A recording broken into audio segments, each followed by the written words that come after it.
Hey everyone, and welcome to the channel. So in front of us is the latest generation for the Ducati Panigale V4. This particular model used to be red. It is now full carbon fiber. They have a starting MSRP just over $23,000. And powering this V4 is the Desmodici Stradale 90-degree V4 that has a displacement of 1,103 cc's. It's paired to the 6-speed hydraulic wet clutch with the Ducati Quick Shift. And then as far as horsepower goes, you're looking at 215.5, 91 pound-feet of torque, chain driven to that rear wheel. You can do 0 to 60 in as quick as 3 seconds. Top speed is 186. This is a very performance oriented and it has a lot of tech on it. That way you can go through all of the features that are available. Now for a reference for seat height, we're looking at 33.5 inches, which seems to be very similar across the board with other sport bikes of this same design.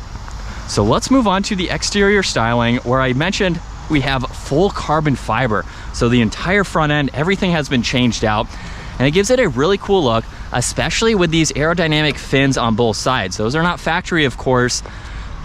Neither are the turn signals. Look at how tiny these are, but they are functional. This has the headlights and high beams, DRLs up top too, more carbon fiber in the lower section, and then we have the windshield there too. This also has a really cool set of aftermarket side mirrors. Simply just flip this piece up and now you have your side mirror when you don't want to use them. Now you have more of an aerodynamic piece. Obviously you have your head that you can swivel for any blind spots, but if you want to have those up, really cool that you can go between both of them. Now up front, this also has a fully adjustable Showa shock with the 43mm forks, and there's two 330mm discs with the 4-piston calipers. Plenty of stopping power up front, of course. You have 2 up front and a single in the rear, because on a motorcycle, you brake mainly with the front brake, and then you have your back brake, of course, as needed. Now on the side, more carbon fiber. You can even see part of the clutch there with that aftermarket transparent piece, which is pretty neat. This has an aftermarket exhaust that's actually a dual exhaust system. So we have one exiting up and then one tucked up underneath the swing arm on that side, which is pretty neat to see. We have 17-inch wheels finished off in black with that 5 split spoke design to them. And then as far as the frame goes, it's made out of aluminum. And then for the rear, this has a fully adjustable swing arm with a 245mm and 2-piston brake caliper in the back. So we have the chain driven, of course, with all the extra carbon fiber goodies. This does have the factory license plate holder with the factory turn signals. So interesting to see that not swapped out, but of course you could do that as needed. And then this is also a 1-seater bike. There's no rear pegs, there's no rear seat. You get more carbon fiber with a little bit of a cushion pad there, and then giant openings on both sides with the brake light just above that. So let's hop on this bike now, go over a lot of the tech features that are available.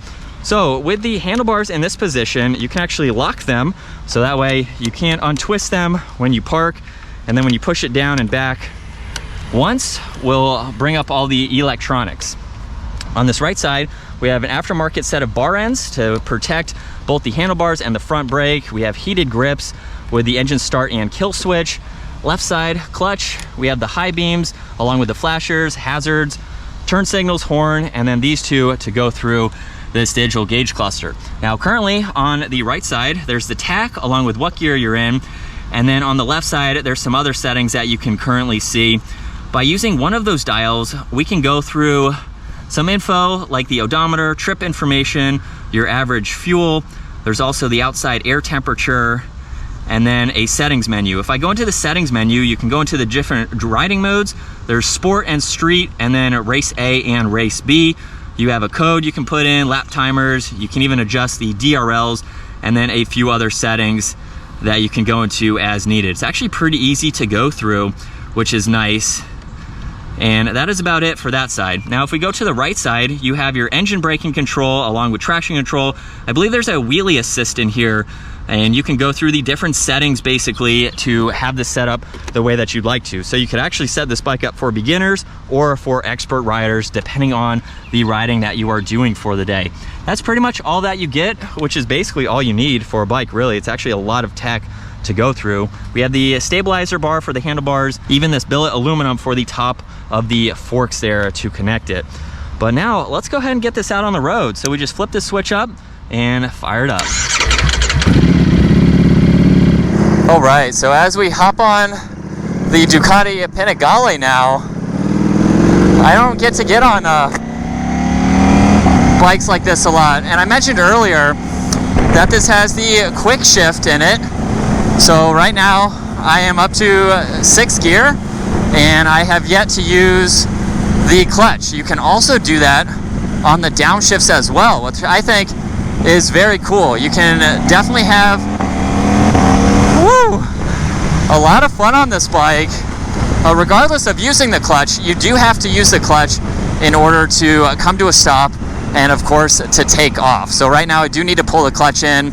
I'm just going to go through the gears again, get it into neutral here while we are ready to go. From here, just like every other bike, letting the clutch out. Woo, that's pretty quick. That my camera's coming down. Wow. You can hear the pops in that aftermarket exhaust too, which sounds really good. One thing that I like about this bike so far is the riding position is pretty comfortable. It's basically like any other sport bike like this, I would assume.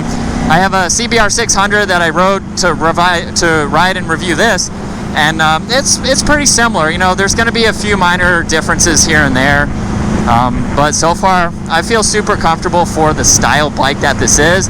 This is a bike that you're going to be hunched down, you know, doing some speeds in it, taking it to some mountain roads, taking it out on the track, things like that. And I have been in sport mode for the test drive so far. There's a few others. I didn't mention the race modes that you can go into as well. And once we straighten out here, we'll give it a little bit more gas.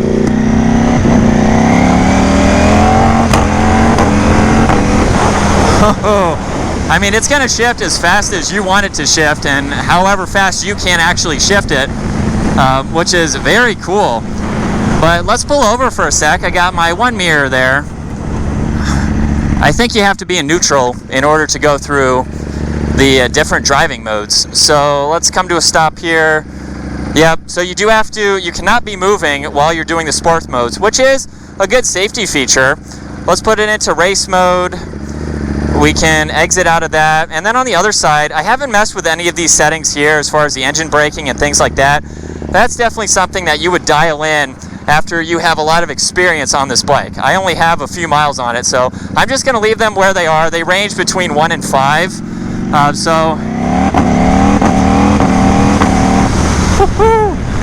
And I'm obviously short shifting. This bike redlines to almost 16,000.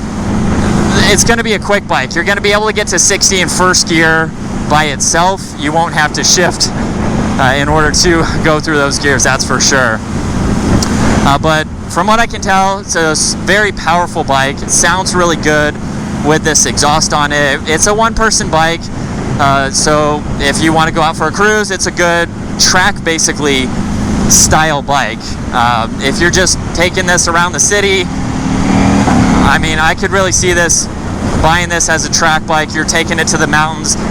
You're really ripping on this like the previous owner, I think, did with the wear on the tires. It was an experienced rider who owned this bike. And I think that's probably the level of comfort if you're buying this bike. You want to be an experienced rider. You could probably be a beginner if you put everything to the lowest settings. It would be a bike that you would learn how to ease into and basically learn the bike as you go. I really do love the quick shifter though. My bike does not have that, and I can see it being a lot easier to ride for sure, just because that's one less thing that you have to worry about. But you can use the clutch if you want to. You don't have to just do it as a quick shift. You can use the clutch too, but it takes a lot more time, of course. And the bike will rev match for you as you not use the clutch there. But this is a really cool bike. Really not much else I can talk about since I'm not going to do any performance style driving with it in today's video. It's definitely a cool bike though. It's got a lot of power to it.